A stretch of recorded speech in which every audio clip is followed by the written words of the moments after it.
The Psychology of Money. The Psychology of Money by Morgan Housel is a book that teaches you lessons on how to work with money so it becomes effortless to attract it. One can attract a lot of wealth. If one understands the psychology behind this commodity, money is not scarce, but only available to those who know the rules of the game of money. Why do we think that even if people have a lot of money, they live mediocre lives?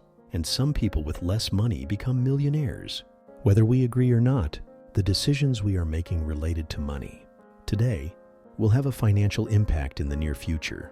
Then why not understand the psychology of money and take the first mover advantage? Hence, we are going to talk about the book, The Psychology of Money, written by Morgan Housel. This book offers a unique perspective on personal finance by exploring the interplay between human behavior and money. Unlike many traditional personal finance books that concentrate on topics such as stock selection or portfolio construction, Housel delves into the complex relationship between individuals and their finances by examining the historical factors of greed, insecurity, and optimism. Housel offers insight into why people struggle with debt and financial management rather than simply analyzing interest rates. Success in managing money isn't solely determined by intelligence, but rather by behavior. This book emphasizes the importance of adopting constructive behaviors that lead to positive outcomes, while also warning against destructive habits. It's not necessary to have a high income or advanced education to benefit from these lessons.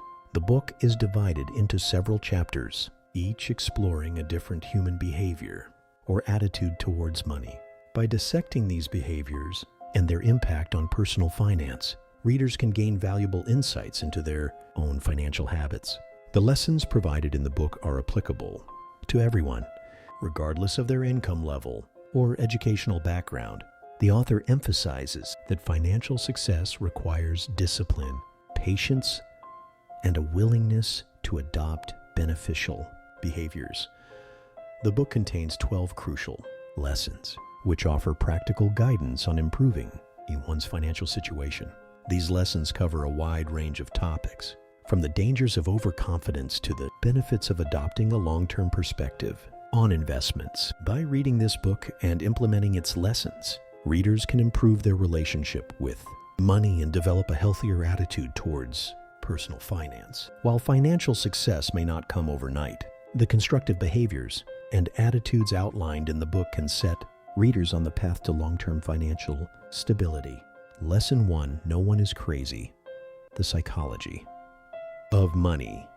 Every individual's perception of the world is unique, shaped by their personal experiences, values, and external factors. The way someone views the world is heavily influenced by their own circumstances, which may only represent a minuscule fraction of the world's overall happenings. However, these experiences can have a significant impact on one's beliefs about the world, accounting for up to 80% of their worldview regarding how the world operates. No amount of education or open-mindedness can accurately replicate the power of emotions such as fear and uncertainty.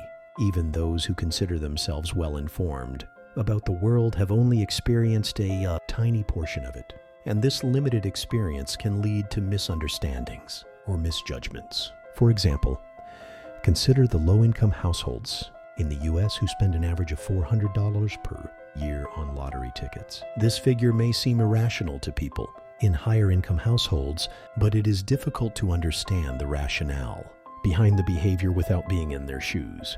Those who justify the purchase of lottery tickets may do so by saying they are paying for hope and a dream, however, without experiencing the same circumstances. As low-income households, it is challenging to fully comprehend their reasons for such behavior. Ultimately, individual experiences shape one's perception of the world, and these perceptions can vary drastically from person to person. Lesson 2: Luck risk. Success is not solely determined by effort. Luck and risk often play a significant role in individual outcomes. Take the story of Bill Gates, for example. Gates attended Lakeside High School, which happened to be one of the few high schools in the world with a computer in 1968. However, it was the efforts of a teacher, Bill Dougal, to acquire a $3,000 teletype computer that paved the way for Gates to achieve his career success. Gates himself acknowledges this, stating that if there had been no Lakeside High School, there would have been no Microsoft. Lakeside had 3 standout computer students, all of whom were friends: Bill Gates, Paul Allen, and Kent Evans. Unfortunately, Kent Evans passed away in an accident before graduation, robbing him of the opportunity to achieve his potential. This serves as an example of bad luck. Luck and risk are both undeniable factors that influence individual outcomes. The reality is that no matter how hard one works, external forces will inevitably shape one's success. The world is too complex to allow for 100% of an individual's actions to dictate 100% of their outcomes. As a result, the accidental impact of actions beyond one's control can often have a greater impact on their success than their personal efforts. Lesson 3. Never enough at a party hosted by a billionaire. Writers Kurt Vonnegut and Joseph Heller had a conversation that highlights the idea of having enough. Vonnegut pointed out that the billionaire makes more money in a single day than Heller made from his popular novel. However, Heller replied by saying that he has something that the billionaire will never have enough. The Psychology of Money book, the hardest. Financial skill is knowing when to stop moving the goalpost. Often we compare ourselves to others, which can lead to feelings of envy. Capitalism is excellent at generating both wealth and envy, but social comparison is an endless process. There will always be someone who has more money or status than you do. Having enough means knowing when to avoid taking risks that may cause regret. Many things in life are not worth the risk, regardless of the potential gains. A few examples include your reputation, freedom, family and friends, love, and happiness. The only way to win is by not playing the game. Knowing when to stop and having the discipline to walk away is the key to financial success and happiness. Lesson 4. Confounding Compounding Warren. Buffett's financial success is not just about being a good investor, but maintaining his investment success for over 75 years. His secret is time, which allowed for compounding to work its magic. Good investing is not just about earning high returns, but earning consistent returns that can be repeated over time. Consistency and longevity are key factors that enable compounding to produce remarkable results. However, getting money and keeping money are two distinct and different challenges that require different mindsets and strategies. To acquire wealth, taking risks, being optimistic, and putting oneself out there are necessary. On the other hand, to retain wealth, one must have humility and fear that their financial success can be lost quickly. This requires adopting a conservative mindset and risk management strategies to protect one's wealth. Lesson 5. Getting wealthy vs. staying wealthy. According to venture capitalist Michael Moritz, we should not assume that tomorrow will be like yesterday. It is not safe to become too comfortable or complacent, thinking that past successes will necessarily lead to future good fortune.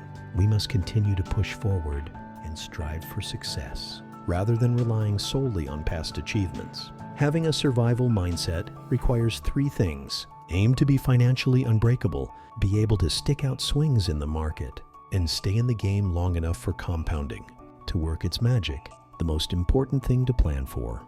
The plan won't go according to plan. A good plan leaves room for error.